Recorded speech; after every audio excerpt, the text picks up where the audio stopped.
The envelope sat on my kitchen table like a loaded gun. Crisp white paper, legal letterhead visible through the window, my name typed in cold, professional font. I stared at it while my coffee grew cold, wondering how everything had unraveled so completely in just 3 weeks. But I'm getting ahead of myself. Let me start from the beginning, from that morning when I thought I could still control the narrative. My name is Vesperine Rooke. Everyone calls me Ves, and 3 weeks ago, I was living what I thought was a perfectly manageable double life. I'm 34, work in HR administration for a mid-sized consulting firm, and I'd convinced myself that my marriage to Thomas was just going through a rough patch, nothing that couldn't be fixed with a little excitement, a little attention from someone who actually noticed me. That someone was Bryce Carraway, my boss. 42, married, charismatic in that dangerous way that makes smart women do stupid things. And God, was I about to do something monumentally stupid? The work trip to Chicago was supposed to be routine. 3 days at a conference, networking events, the usual corporate dance. Thomas barely looked up from his laptop when I kissed him goodbye. "Have fun," he'd said, distracted. Our 7-year-old daughter Amaris had wrapped her arms around my waist. "Bring me something back, Mummy." I'd promised her a snow globe from the hotel gift shop. Such a small promise. I had no idea it would be one of the last ones I'd ever make to her as a married woman. The first night in Chicago, I found myself in the hotel bar with Bryce. We'd finished the day's sessions, grabbed dinner with colleagues, and somehow ended up alone when everyone else drifted away. The whiskey was smooth, his attention intoxicating. "You know, Ves," he'd said, leaning closer, "I've always admired how you handle things at the office. You're so capable." Capable. When was the last time Thomas had called me anything other than honey in that distracted, automatic way? When had he last really looked at me? "I try," I'd replied, letting my fingers brush his when he handed me another drink. The details of what happened next are blurry, but the consequences were crystal clear. I woke up in his hotel room at 6 a.m., my dress crumpled on the floor, his wedding ring glinting on the nightstand next to mine. The flight home was a nightmare of anxiety and rationalization. It was just one night. Thomas would never find out. These things happened in marriages. People had rough patches, made mistakes, moved on. I could handle this. But when I walked into our suburban house that evening, something felt different. Thomas was in the kitchen, making dinner for Amaris, and he looked up when I entered with an expression I couldn't quite read. "How was the trip?" he asked, his voice neutral. "Fine. Boring mostly. You know how these conferences are." I kissed his cheek, noting how he didn't lean into it like he usually did. "All meetings and presentations." Amaris ran in from the living room, wrapping herself around my legs. "Mummy, did you bring me something?" My stomach dropped. The snow globe, I'd completely forgotten. "Oh, sweetheart, the gift shop was closed when I tried to go back, but I'll get you something even better next time, okay?" Her face fell slightly, but she nodded. Thomas's eyes, however, stayed on me a beat too long. That night, lying in bed beside my husband, I stared at the ceiling and told myself everything would go back to normal. I just had to act natural, keep things low-key at work, and this whole mess would blow over. I was so naive. The next morning, Thomas was already up when I woke, sitting at the kitchen table with his coffee and laptop. He looked tired, like he hadn't slept well. "Everything okay?" I asked, pouring myself coffee. "Joan called," he said, referring to his mother. "She wanted to know how your trip went. Said you seemed off when you got home." My hand tightened on the mug. "Off how?" "Just different. Distant." His eyes met mine. "Are we okay, Ves?" This was my moment. I could have told him the truth, thrown myself on his mercy, begged for forgiveness. Instead, I chose the path that felt safer, easier. "Of course we're okay. I'm just tired from traveling. You know how jet lag affects me." Thomas nodded slowly, but something in his expression remained unconvinced. There was a charge on the credit card I didn't recognize. From the hotel bar. Pretty late at night. My heart hammered, but I forced a laugh. Oh, that. A bunch of us went for drinks after the last session. You know how these work things go, everyone expects you to socialize. At midnight. Time flies when you're networking. I leaned over and kissed the top of his head. You worry too much. But as I headed upstairs to get ready for work, I caught him staring at his phone screen, his brow furrowed. And for the first time, a cold finger of real fear traced down my spine. The office felt different when I walked in Monday morning. Maybe it was paranoia, but I swore conversation stopped when I passed cubicles, and my friend Karina looked nervous when I approached her desk. Hey, I said, settling into the chair beside her workstation.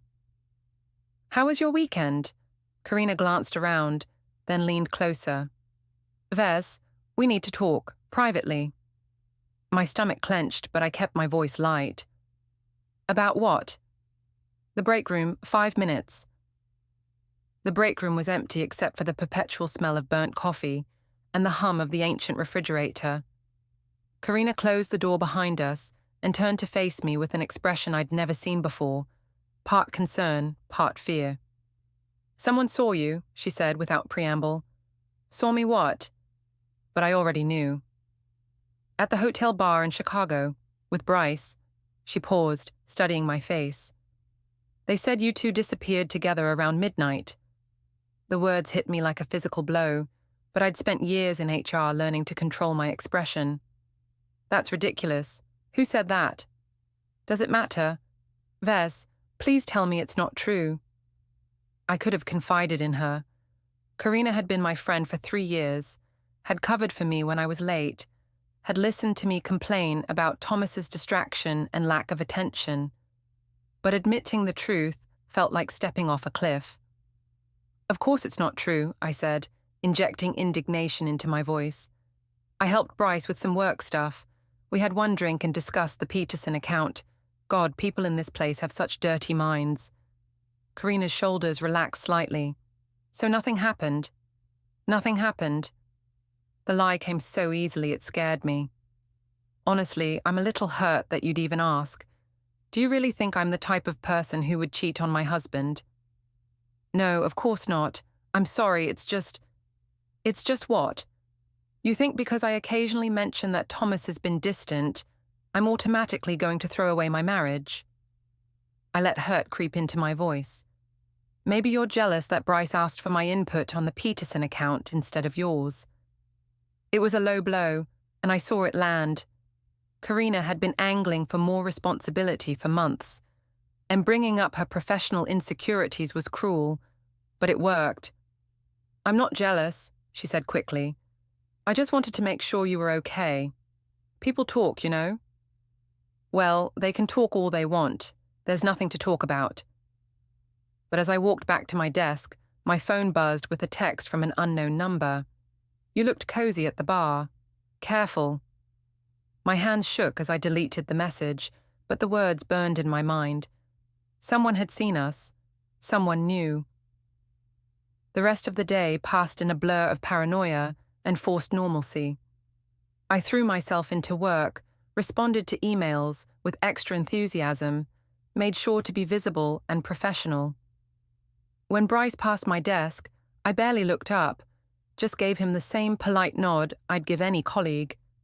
But I caught him watching me through his office window more than once, and his expression wasn't reassuring. He looked worried, calculating, like a man trying to figure out how to protect himself. At lunch, I called Thomas. Hey, I said when he answered. Just wanted to hear your voice. That's nice. Everything okay? Can't a wife call her husband just to say hi? There was a pause. Of course. It's just not really like you to call during the workday. He was right. When had I stopped calling him just to chat? When had we become two people sharing a house instead of partners sharing a life? I've been thinking, I said, maybe we should plan a date night this weekend. Get Joan to watch Amaris, go somewhere nice. That sounds good. But his voice was cautious, like he was waiting for the catch. No catch. I said, reading his tone. I just miss us. After I hung up, I felt better. This could work. I could fix things with Thomas, keep my head down at work, and this whole mess would blow over. People had short memories for office gossip. But when I got home that evening, Thomas was on the phone in his study with the door closed. I could hear the low murmur of his voice, but couldn't make out words. When he emerged 20 minutes later, he seemed distracted. "Who was that?" I asked. "Kellen," he said, referring to his younger brother. "Just checking in." But something in his tone made me wonder if that was the whole truth. Kellen lived across town and worked in construction. He'd never been particularly close to Thomas, and they rarely talked on weeknights. "What did he want?" Thomas shrugged. "Nothing important." "How was work?" The change of subject felt deliberate, but I let it slide. "Fine. Boring. The usual Monday stuff." That night, as Thomas slept beside me, I stared at the ceiling and tried to convince myself that everything was under control. One anonymous text didn't mean anything. Office gossip would die down. Thomas's phone call with Kellen was probably nothing. But deep down, I could feel the ground shifting beneath my feet, and I had no idea how to stop the landslide that was coming. Saturday morning brought the monthly family brunch at Miller's Cafe, a tradition Thomas's mother Joan had insisted on since we got married. Usually, I enjoyed these gatherings. They made me feel part of something bigger than my small nuclear family.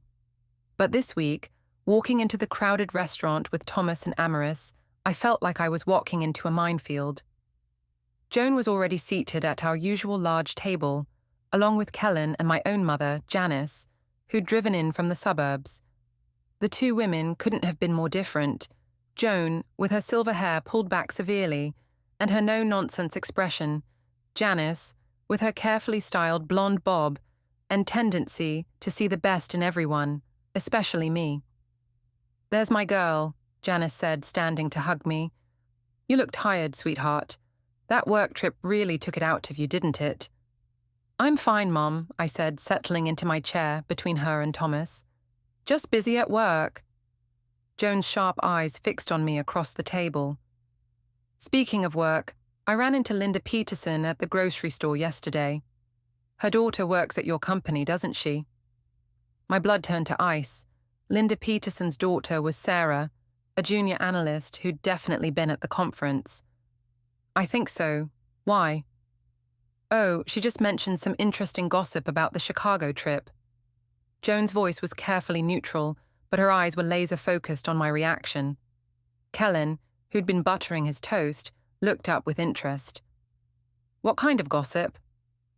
"Nothing important," I said quickly. "You know how office rumors get blown out of proportion." But Joan wasn't letting it go. "Something about you and your boss being seen together at the hotel bar, very late at night." The table went silent except for the clatter of dishes from other tables and Amaris's innocent humming as she colored on her kids' menu. Thomas's hand tightened around his coffee cup. "Joan," Janice said, her voice sharp with maternal protectiveness, "I don't think we need to be spreading workplace gossip at family brunch." "I'm not spreading anything," Joan replied coolly. "I'm just concerned about my daughter-in-law's reputation." This was my moment to come clean, to tell the truth and face the consequences. Instead, I chose the coward's path, attack. "My reputation," I laughed, but it sounded forced even to my own ears. "My reputation is fine, thanks. Unlike some people, I don't base my self-worth on what the grocery store gossip mill is saying."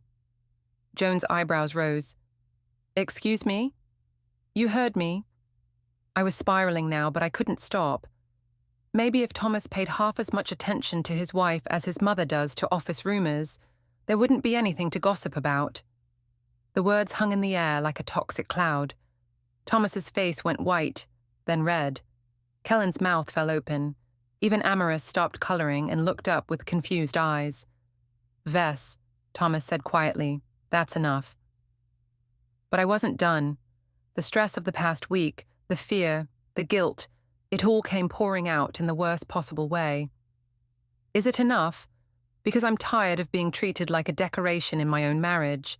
I work full-time. I take care of Amaris. I manage the household. And what do I get? A husband who's more interested in his laptop than his wife. Vesperine, Janice said, reaching for my hand. Maybe we should... No, Mum. I'm tired of pretending everything's perfect. Thomas barely talks to me anymore. He comes home, eats dinner, works on his computer, and goes to bed. When was the last time we had a real conversation? When was the last time he made me feel like I mattered? I was making Thomas the villain in front of his family, and I could see the hurt and humiliation in his eyes. But I couldn't stop. It was easier to blame him than to face what I'd done. So, yeah, I had a drink with my boss. We talked about work. We're both adults who can have a professional conversation without it being some big scandal. Maybe if my husband showed half as much interest in my career as Bryce does, I wouldn't have to find intellectual stimulation elsewhere. The silence that followed was deafening. Joan looked like she wanted to reach across the table and slap me. Kellen was staring at his brother with a mixture of sympathy and anger. Janice was nodding along, buying into my narrative completely. You're absolutely right, honey, Janice said. A woman needs to feel appreciated. Thomas, maybe you should think about how you've been treating your wife. Mum, I said, feeling a surge of vindication. Thank you for understanding. But Thomas just stood up slowly, his face a mask of controlled emotion. I need some air, he said quietly. He walked away from the table, leaving his phone behind. As he disappeared toward the restaurant's exit, I glanced at his abandoned device and saw a notification on the lock screen. David Chen, attorney, missed call. My blood turned to ice. Thomas had been talking to a lawyer. Well, Joan said, her voice dripping with disapproval, I hope you're proud of yourself. I'm proud of standing up for myself, I shot back, but the fight was draining out of me. The sight of that lawyer's name on Thomas's phone had knocked the wind out of my sails. Kellen stood up abruptly. I'm going to go find my brother, he said. And Vess, you might want to think real hard about what you just did here. As he walked away, I realized I'd made everything worse. Instead of deflecting suspicion, I'd confirmed it. Instead of protecting my marriage, I'd probably just given Thomas more ammunition for whatever legal action he was contemplating. But Janice was still on my side, still stroking my hand and murmuring about how men didn't appreciate what they had. And for a moment, I let myself believe her narrative instead of facing the truth. I had no idea how much deeper I was about to fall. Thomas didn't come home until after Amaris was asleep. I'd spent the evening in a state of anxious energy, cleaning the house obsessively and rehearsing different explanations for my behavior at brunch. By the time I heard his key in the lock at nearly 10 p.m., I'd worked myself into a state of righteous indignation. He walked into the living room where I was folding laundry with aggressive precision, and I could tell immediately that something had changed. His usual gentle demeanor was gone, replaced by something harder, more determined. We need to talk, he said, his voice calm but final. If this is about brunch, it's not about brunch. He sat down across from me, a manila folder in his hands that I hadn't noticed before. Well, not entirely. My heart started hammering, but I kept folding towels. Okay, what's it about? Instead of answering, he opened the folder and pulled out a stack of papers. The first was a printout of a credit card statement with several charges highlighted in yellow.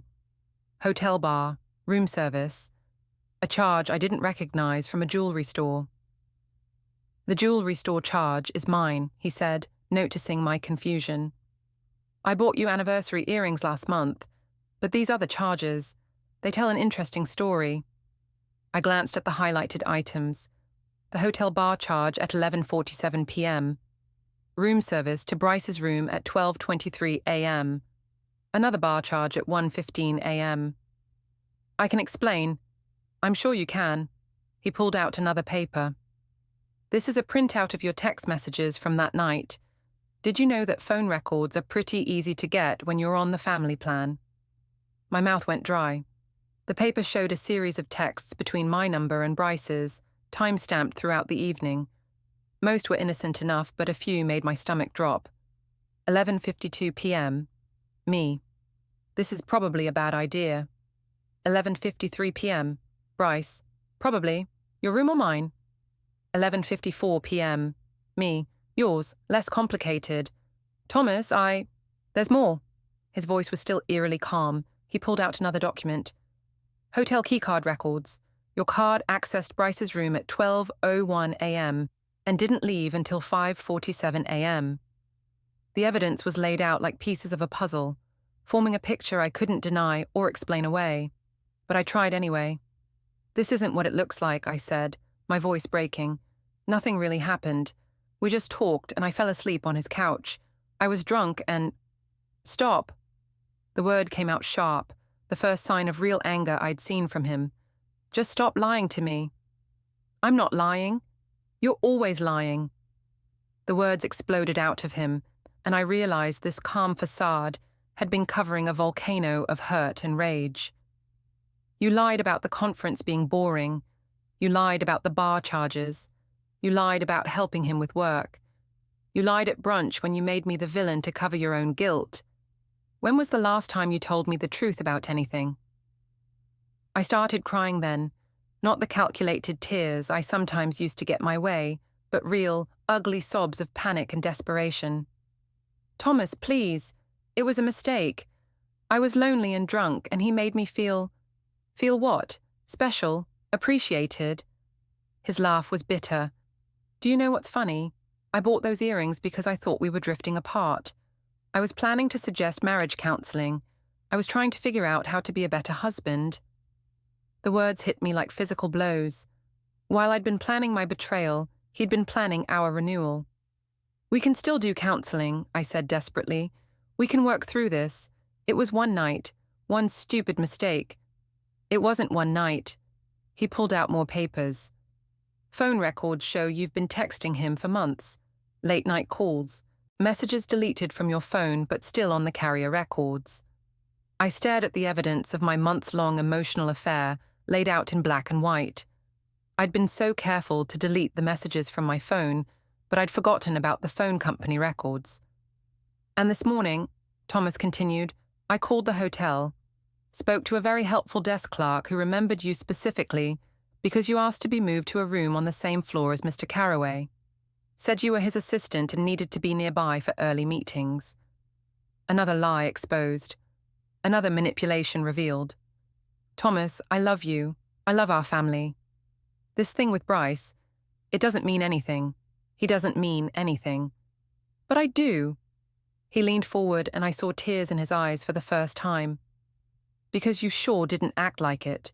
Not when you were planning this trip.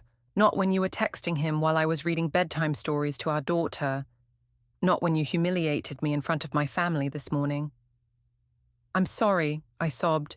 I'm so sorry. I'll quit my job. I'll never see him again. We can move if you want, whatever it takes. Thomas was quiet for a long moment, studying my face. When he finally spoke, his voice was soft but final. I need you to pack a bag. What? I need space to think. I can't have you here right now. I can't look at you without seeing those text messages, without wondering what else you've lied about. Thomas, no. Please, what about Amaris? What about her? You should have thought about her before you decided to blow up her family. The words were cruel but fair. I had thought about Amaris, but only in terms of what I could get away with, not what my actions might cost her. Where am I supposed to go? Your mother's, a hotel, I don't care. He stood up, gathering his papers. But I need you gone tonight. For how long? I don't know. He paused at the doorway. I've contacted a lawyer. I'm filing for legal separation on Monday. The words hit me like a physical blow. You can't be serious. I've never been more serious about anything in my life. As he walked upstairs, probably to check on Amaris, I sat surrounded by the evidence of my betrayal and realized that all my lies, all my manipulations, all my attempts to control the narrative had led me to this moment. I was about to lose everything, and for the first time, I had no idea how to talk my way out of it. Living at my mother's house was supposed to be temporary. Just until Thomas comes to his senses, Janice kept saying, bustling around her guest room and making sympathetic noises about men and their pride. But 2 weeks into my exile, I was starting to realize that Thomas's sense might be more solid than I'd given him credit for. The worst part was the school pickup routine. We'd worked out a schedule through terse text messages. Thomas would handle morning drop-off, I'd do afternoon pickup. It was civil, efficient, and absolutely devastating to my sense of control. Standing in the school parking lot on a Tuesday afternoon, I watched other mothers chatting in their normal lives and felt like an alien, observing a species I no longer belonged to. When Amaris ran toward me with her usual enthusiasm, I managed to smile. "Mommy, Mrs. Patterson said we're going to learn about butterflies next week." "That's wonderful, sweetheart." I strapped her into the booster seat, noting how she didn't ask why she was going to Grandma Janice's house instead of home. Kids adapt too quickly sometimes. "Is Daddy going to be at Grandma's today?" My heart clenched. "No, baby. Daddy's at home." "Why don't you and Daddy live in the same house anymore?" The question I'd been dreading. "Daddy and I are just taking some time to figure things out, but we both love you very much." It was the same explanation I'd given her multiple times, and she accepted it with the resilience of childhood. But I could see the confusion in her eyes, the way she'd started clinging a little tighter during hugs. Back at work, things were even worse. The rumors had evolved from whispers to open speculation, and Bryce had made his position crystal clear by avoiding me completely. When we had to interact for work purposes, he was coldly professional, treating me like any other employee he barely knew. "Ves," Karina approached my desk hesitantly. We hadn't spoken much since our conversation in the break room, and I could tell she was uncomfortable. "What's up?" "I heard about you and Thomas." Her voice was careful, sympathetic. "I'm sorry." Word was getting out. Of course it was. In a company this size, a separation was news, especially when it involved someone in HR. "We're just working through some issues," I said automatically. "Is there anything I can do? Do you need someone to talk to?" For a moment, I considered telling her everything. Karina had been my friend, had covered for me, had listened to my complaints about Thomas, but looking at her now, I could see the wariness in her eyes. She'd heard the rumors. She'd connected the dots. "I'm fine," I said, "just focusing on work."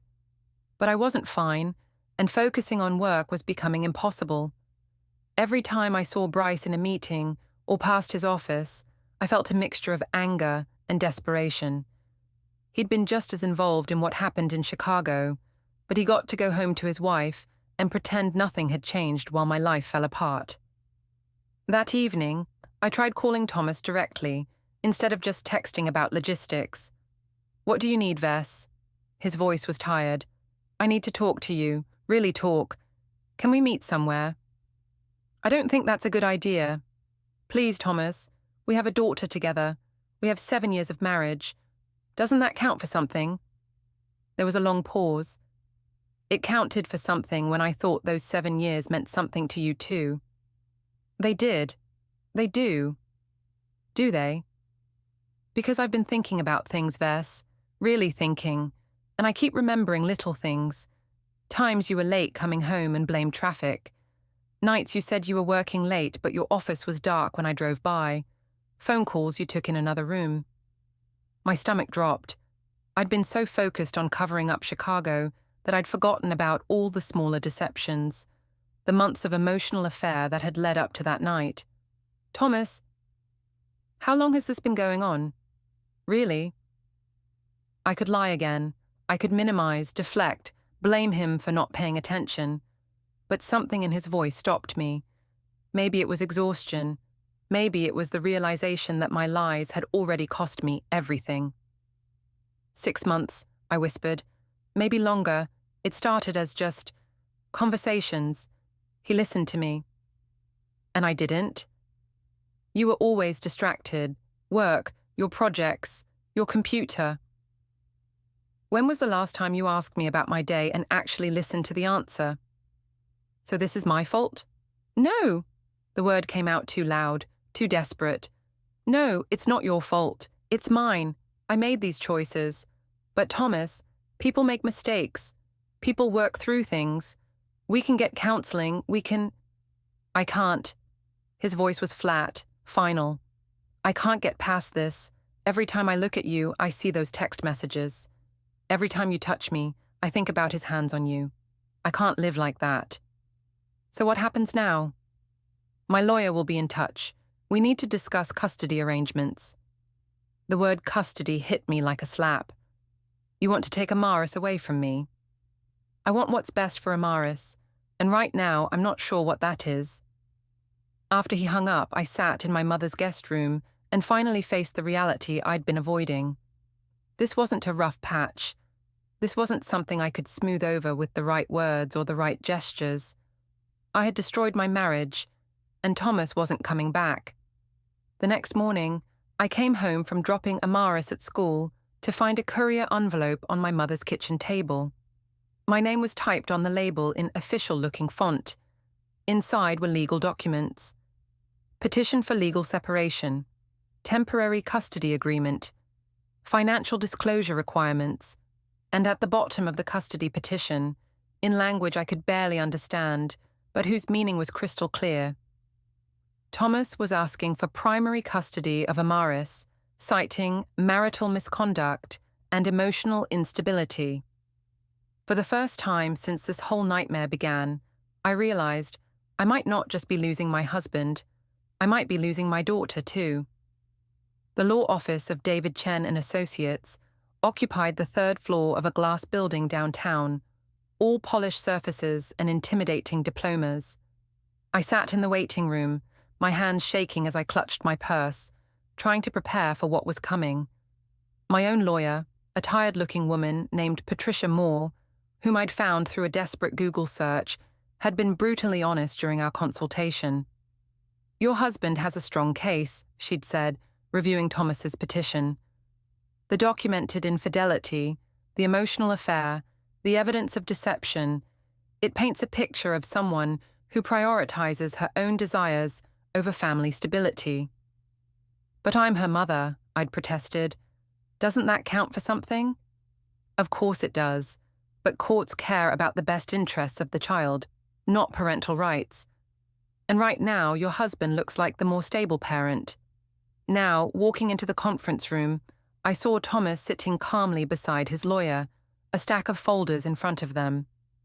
He looked different, older, more serious, but also more confident than I'd seen him in years, like a man who'd finally found his footing.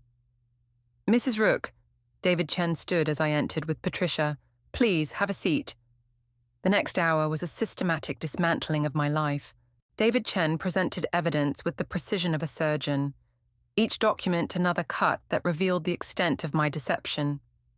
Phone records showing months of communication with Bryce. Credit card statements revealing lunches and drinks I'd claimed were work meetings. Hotel records from Chicago that left no room for alternative interpretations. But the worst was yet to come. We also have this, David Chen said, sliding a document across the table. A statement from your daughter's school counselor. I grabbed the paper with trembling hands. It was a formal report detailing Amaris's recent behavioral changes, difficulty concentrating, anxiety about her parents' relationship, questions about why Mommy and Daddy didn't live together anymore. Amaris has been seeing the school counselor. I looked at Thomas in shock. Her teacher recommended it when she started having trouble in class, Thomas said quietly. She's been acting out, Ves, having nightmares. She asked me if it was her fault that we don't live together anymore. The words hit me like physical blows. While I'd been focused on managing the fallout from my affair, my 7-year-old daughter had been struggling with anxiety and self-blame. I want to see her, I said desperately. I want to explain. Explain what? David Chen's voice was professional but sharp. That you prioritized an extramarital affair over your family's well-being. That you lied repeatedly to her father and created an unstable home environment. That's not fair, Patricia interjected. My client made mistakes, but she's still Amaris's mother. A mother who chose to have an affair with her boss while her husband was home caring for their child, David Chen replied smoothly. A mother who, when confronted with evidence of her infidelity, chose to blame her husband publicly rather than take responsibility for her actions. He pulled out another document, a witness statement from someone who'd been at the family brunch, detailing my outburst and how I'd humiliated Thomas in front of his family. This pattern of behavior suggests someone who lacks the emotional stability and moral judgment necessary for primary custody, David Chen continued. I looked at Thomas, searching for some sign of the man who'd once loved me, who'd held my hand during Amaris's birth, who'd brought me soup when I was sick. Thomas, please, I said, my voice breaking. I know I messed up. I know I hurt you. But don't punish Amaris because of my mistakes. She needs her mother. For the first time since we'd entered the room, Thomas spoke directly to me. She needs stability, Vess. She needs honesty. She needs parents who put her well-being above their own desires. His voice was calm but firm. You had 6 months to think about what your choices might cost her. You chose to continue the affair anyway. I'll do anything, I said desperately. Counseling, therapy, whatever it takes. I'll quit my job. You'll what? Make more promises you might break when something more interesting comes along? The question hung in the air like a challenge. And honestly, looking at my track record, I couldn't blame him for doubting my word. David Chen slid the final document across the table, a custody agreement that would give Thomas primary physical custody, with me getting supervised visitation every other weekend. Supervised? I stared at the words in disbelief. Given the documented pattern of deception and the impact on the child's emotional well-being, the court may require supervision until you can demonstrate stability, Patricia explained quietly. I looked around the room at these people, calmly discussing the dismantling of my life, the legal removal of my daughter from my daily existence, and realized that all my years of manipulation, all my skill at talking my way out of consequences, meant nothing here. The law didn't care about my explanations or my excuses. It cared about facts, evidence, and the best interests of a 7-year-old girl whose mother had chosen her own desires over her daughter's security. I need time to think, I said weakly. Of course, David Chen replied, but I should mention that Mr. Rooke is also prepared to file for divorce with these same custody terms if we can't reach an agreement on the separation.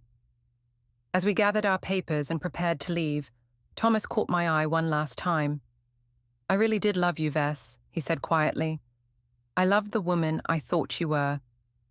Walking out of that office building into the bright afternoon sun, I realized that the woman he'd loved, the woman I'd pretended to be, was gone. Maybe she'd never really existed at all. 3 days later, I signed the separation agreement. Thomas got the house, primary custody of Amaris, and the respect of everyone who knew our story. I got supervised weekend visits, a cramped apartment across town, and the reputation as the woman who'd thrown away her family for a meaningless affair. Bryce, meanwhile, had quietly transferred to the company's Denver office. His wife never found out about Chicago, and his career continued uninterrupted. He'd moved on like I'd never existed, leaving me to face the consequences of our mutual mistake alone. But the real reckoning came 6 months later at Amaris's school play. I sat in the back row, watching my daughter sing in the children's choir, while Thomas sat in the front with Joan and Kellen, looking like the stable, loving father he'd always been. After the performance, Amaris ran to him first, and I saw her face light up in a way it hadn't when she looked at me in months. She was happy, stable, thriving in the consistent environment Thomas provided. And I realized that maybe, for the first time in this whole mess, Thomas had been right. Maybe Amaris was better off without me as her primary parent. Maybe my love for her wasn't enough to undo the damage my choices had caused. As I drove home to my empty apartment, I finally understood the true cost of my affair. It wasn't just my marriage I'd destroyed. It was my daughter's trust, my family's respect, and my own sense of who I thought I was. The envelope that had started this story was just the beginning. The real ending was this: sitting alone in a life I'd built through lies, finally understanding that some mistakes can't be talked away, and some consequences can't be avoided. I'd gotten everything I deserved and lost everything that mattered.